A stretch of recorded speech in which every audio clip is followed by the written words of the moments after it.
Hey,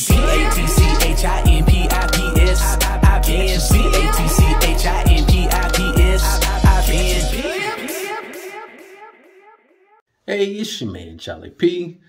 Does HankoTrade pay out? That's the question of the day. So what I did is I took a trade yesterday, caught some pips, and then this morning I put in a withdrawal request, and we'll see what happens. I'm going to show the entire process. You actually see me take the trade. I break the whole strategy down for you, just, as a bonus. Then I show the entire withdrawal process. So check it out. All right, so I'm looking at GJ this morning, GBPJPY. I'm looking to buy it based off a killer crossover setup that it's given me. And of course, I'll go over my killer crossover strategy once this plays out. But in a nutshell, what I'm waiting on right now, without going too deep into things, is on M15, I need price to come down and grab my 50 EMA. That's the gold line. Once it comes down and grabs my 50 EMA, I'm going to buy this, and then we will hopefully have a good day. All right, guys, we're under the 50 EMA, so let's hop in that trade. We'll put a stop loss, let's say just below this level here.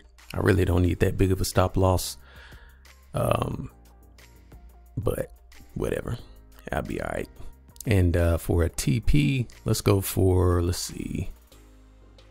I mean, we can just target this zone right here. Normally I go to H4. Let's go to H4 because that's normally what I would do. And yeah, the bottom of this wick right here, I mean, that's a pretty prominent area. So especially being that it wicked here, we broke that area and then wicked it right here again. So I'm going to target that area as my TP, which would be about 150 pips, 155. So we'll go for 155 pips on this trade. All right, we'll check back and see how this develops. Ooh, we rolling on this one. We rolling. We getting close to TP, baby. Let's see, we got currently 122 pips in profit. So we are looking good. We're up $3,400. As you can see, we didn't have that much drawdown. I will admit, I knew I should have waited and could have gotten a better entry on this, but whatever. I'll go over that a little bit later. It's not that big a deal, but I could have had a more precise entry easily. But either way, the rules were followed and they worked. Speaking of those rules, we're going to go over those here in just a second. Once TP is hit, we getting super close. I might go ahead and just take it, but nah, I'll be patient. We ain't got that much longer to wait. Here you go. Hit TP. Here you go. I tell you what, if I get 4,000 in profit, I'm just gonna take it. That's what I'll do. We'll just go for 4,000 and I'm gonna leave it alone. 39. Give me the fold. Give me the fold. Give me the fold. Give me the fold. All right. Oh crap. Every time I go to hit the X. All right, no, I'm taking it. We got 4 racks. Bam. You know what? I'm actually gonna show y'all that Hanko pays out. Let's do a withdrawal. So I'll break this trade down and then we're gonna do a withdrawal request and see how long it takes me to get my money. That way you all know Hanko does pay out and they pay out quick. So yeah, that's what we gonna do. I got sidetracked, y'all, but I'm back. All right, let's go ahead and break down the killer crossover strategy real quick. First, let me highlight the structure that we're gonna be looking at. So I'm gonna highlight all that just so you know where I'm kind of looking. And but in general, my killer crossover strategy is basically my way of doing the opposite of what most people are gonna do when a moving average crossover happens. So, well, first of all, most people use a 200 EMA. I use a 144 instead, but the principle is the same. When a 50 EMA crosses over my 144 to the downside, most people are going to say, well, the trend just switched to the downside. We're officially in a bearish market. All I'm going to do is look for sales, sales, sales. Well, that's not always the case. Like the market can definitely still shoot up on your behind, which of course it did here. So my strategy helps to identify how to catch that. The first thing that you will notice that'll kind of tip you off that, hey, killer crossover setup might be about to happen is H1. On H1, the candles are going to start to consolidate, and it's going to consolidate in this case just below the moving average crossover. Now you want the moving average crossover to be somewhat in the middle of the structure that you're looking at. So it doesn't have to be dead center, just, you know, somewhere towards the middle is fine. All right, just look at the moving average crossover. If you have about this many candles on this side, then you need about that many candles on this side. So that's why I knew, okay, I need the structure to be, you know, a little bit more wide or whatever. Another rule or easier way to kind of look at it in general though is you want the structure to, it needs to be at least 24 hours worth of candles, worth of H1 candles. So it needs to be at least a full day worth of candles, but no more than 3 full days worth of candles. So this one was cutting it real close because we were on day 3. Anything more than 3 days, let it go. Just don't bother with it. But once you have the structure, you need to find the last prominent point within that structure. And when I say prominent point, what I mean is what points stick out the most. This point stuck out. I would say this is a point that stuck out. Basically, like find V's. I'll say it like that. Find your like in this case, it'll be upside down V's, but so like here's an upside down V or like a sharp point in the market. This one was kind of a good upside down V. So that's what I'm saying. Like, where are those? I would say this is kind of one, and then here's one. Locate the last one that happened, which in this case would be here, and you want to draw a line at the top of the candle body. Then let me draw this back out that way. At this point, what I need is for this prominent point to get breached. When I say breached, what I mean is I need a candle to close past it.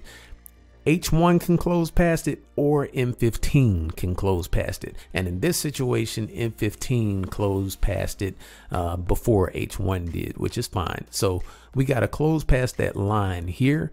To me, that officially says the market is definitely still not done going up. It's about to shoot up. Once I get that close past my my line or a break of structure, basically, then all I do is I stay on the M15 time frame and I wait on price to come down and grab my 50 EMA, and then I get in the trade. The only caveat to that rule is that on the 15-minute time frame, the 50 EMA cannot have crossed over the 144 yet. So we were still below the 144 here, so we were good. Had it been crossed over already and then we would have price would have touched it, then I would not have taken the trade. It wouldn't have been valid anymore. One other thing that I want to point out is you might have said, well, why wasn't this right here the last prominent point? Because look, if I do this, didn't we get a break of structure right here? And then didn't the market come down in the Asian session on M15? And your M15 rule of this wasn't crossed over the EMA yet, the 144 yet, that was met. So why didn't you get in right here? Let me show you, because that's a great question if you have that question. On H4, Fibonacci saved my behind on that one because I was looking to get in that trade in the Asian session. I drew a Fibonacci from here up to here, and when I went back to H1, I noticed the 38.2 Fibonacci level had not been closed below yet. Anytime the market is retracing, well, I'm not gonna say anytime, a vast majority of the time, the 38.2 fib level is going to get closed past. It hadn't happened yet. So when we got that break, let me draw that line again here. So when this line got broken right here, I didn't take it because I'm like, it's still got to come down and close past the 38.2. It's got to happen. And as you see, it did. It closed past the 38.2 fib level. Once that happened, I had to adjust my last prominent point to here. And then we got that close on M15. You saw how I took the trade. Bam, we're in good shape now. So that's how I caught 150 pips on GJ today using my killer crossover strategy. Now let's go over to HankoTrade and let's request a payout. You can do this on the phone or the computer. I'm just showing you on the phone because it's easier for me to show you what apps I use. You're gonna need 2 apps in order to withdraw from HankoTrade with Bitcoin. I prefer to use Cash App, but you can use any app that allows you to get your Bitcoin wallet address. And then Google Authenticator is another app that you're going to have in order to withdraw from HankoTrade, because they require you to put in a code to verify that you did in fact ask for a withdrawal. All right, guys. So the first thing you're going to do is log into HankoTrade. So let's log in. You're going to get a prompt to put in a Google Authenticator code. Here we go right here. The only time that you'll get this is once you've actually activated the 2-factor authentication on the website in order to get a withdrawal. You have to do this to get payouts. But anyway, let's put in our code so we can. So I'm gonna grab my HankoTrade code, which will be 95980. So let's go back to HankoTrade. 95980 is my code. Submit that. Now to let us log in. And what I'm going to do is go to, and what I need to do now is go to the withdrawal section. I'm going to select my trading ID. Once you select your trading ID, it's going to put your total amount that you have available to withdraw in your free margin. I'm going to withdraw to $2,500 today. Select your cryptocurrency. I'm going to withdraw using Bitcoin, which means I need to put in my Bitcoin address here. In order to get my Bitcoin address, I like to use Cash App. So I'm going to go to Cash App, click on the little house down there. Hit Bitcoin. Y'all see I'm balling out with the $1.79 in Bitcoin. You know, don't hate on my portfolio. Yeah.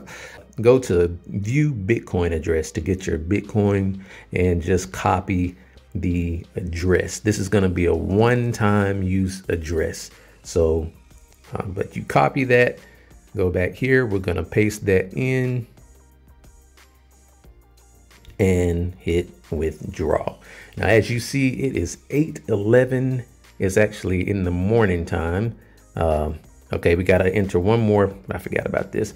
Enter one more Google Authenticator code. So let me go back to Google again. All right.